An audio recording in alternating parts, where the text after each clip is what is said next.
Hey, Coach, first of all, congratulations. Thank you.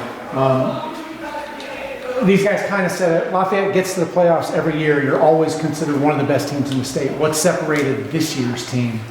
I don't know. I think I told this team probably about 5 weeks ago. I said I didn't know what it was, but there was something special about this football team. We started slow. We played all right versus Tab and Jamestown, but then we kind of picked it up against War Hill. And from that War Hill game on, I kept telling them, I said, look, you keep playing like this, getting better every week. We got a chance.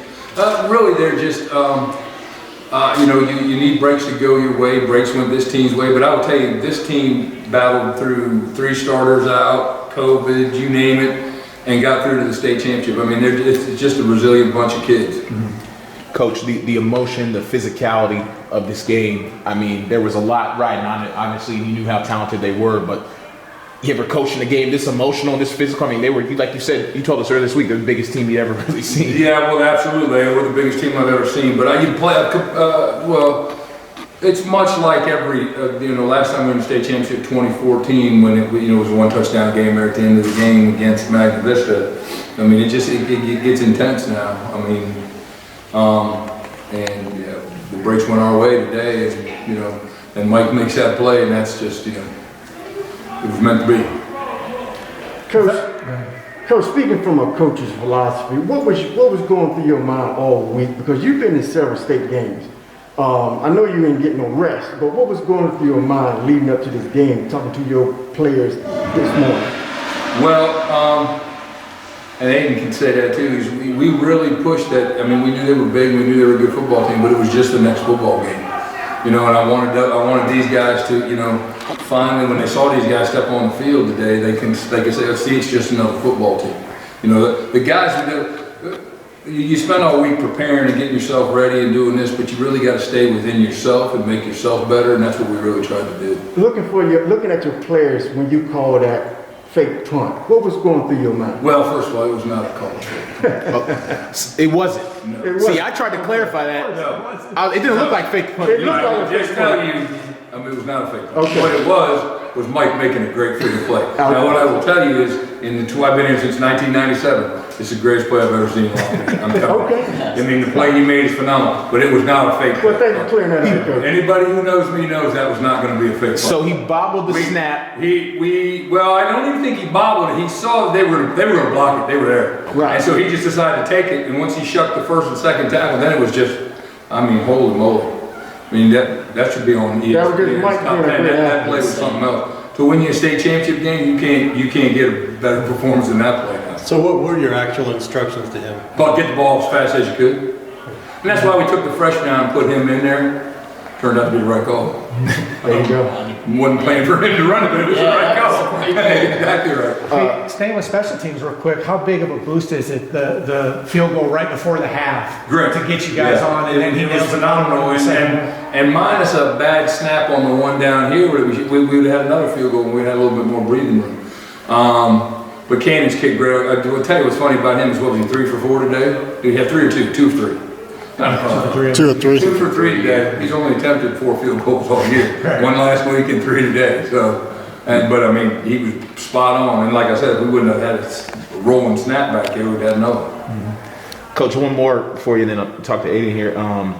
Mike off the edge today. This offense kind of was running right at him, and he made so many plays. He closed the gap real quickly. Speak to his play off the edge. Well, as I told somebody last week when we got down, Independence got that ball down the 8-yard line, 1st and goal last week. Mike made 3 huge plays off the edge last week. 1 getting a holding penalty, 2 getting a sack, and then pressuring the quarterback on the 3rd one, which got them into 4th and 40, and they ended up trying to punt. Great players make great plays, and he's going to UVA to play outside linebacker for a reason. He's not just average Joe now. He's a stud, and the last 3 weeks in the playoffs he has played every bit as good as he's advertised. Coach, I have one question. How much did Coach Wheeler, the last coach to win a championship at Lafayette, how much did he help your career? Well, he and Coach Antolk were both big for me. I was under Dan Antolk for the first 4 years when we lost in '98. And then I was the offensive coordinator at Paul when we won in 2001, lost in 2002. and then took over in 2011, and I lost when I was head coach 2014. But I mean, those guys taught me so many, and I would be honest with you, the two of them were very old school football old heads, all right? And they let me take on all the stuff that wasn't football, you know, so I was the one that talked to parents, I was the one that did fundraising, I was the one that did all that stuff. And because they let me do that, when I took this job on as a head coach, it was an easy transition. But no, those guys, Dan Barner, who hired me at Lafayette, and then Dan Antol, who put me on staff, and Paul, who made the offensive coordinator, those guys, they, look, hey, never forget where you came from, and those guys got me to where I am now. That's outstanding. Coach, before we talk to the young man, I saw you talking to the fans in the stands. How special was it to have fans today? Oh, it's fantastic. The fact that they went from 500 to 1,000 is unbelievable, you know. And I tell you what's better is that the number of former Lafayette football players that were in the stands today was unbelievable. I mean, I could have put a whole other team on the field.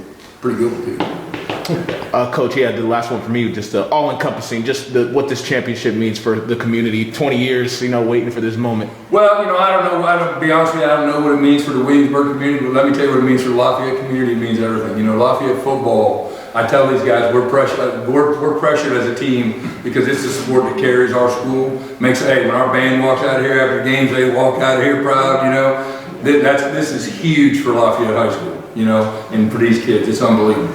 Coach, you go from 9 months ago not having a season, right, and then today you get huge plays from Mike. You get back-to-back interceptions from seniors, Bryce and Aiden. You get so much from guys that probably thought they had lost their senior season. What's that mean just in the course of the team? Well, I tell you, if anybody could, if we could ever sit down and have that conversation, what it really means. I mean, we played a football team today that has been lifting since June. We were not allowed in the weight room until January, and then we're only allowed to have 8 people in the weight room at a time, and we're only allowed half-hour limits.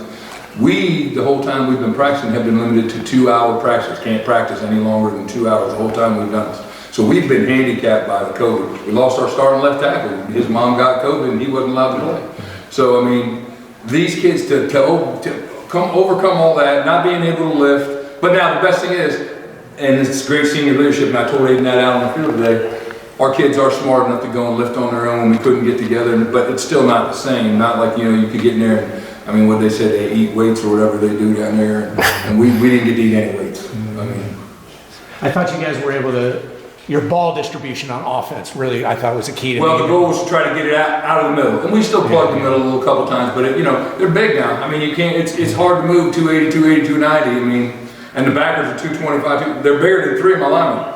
Is that the reason for the vertical shots, is to get those safeties out of there? Well, yeah, we knew if they were kind of in a disguise cover too, because they never got the safety over the top. If we keep the ball in bounds a couple times during the first half, we're going to score a touchdown. Donald's open one time, Mike's open one time, and we just missed him. Aiden, as a player, everything kind of coach just talked about, not being able to live, not being able to be with your team, quarantines, all this type of stuff.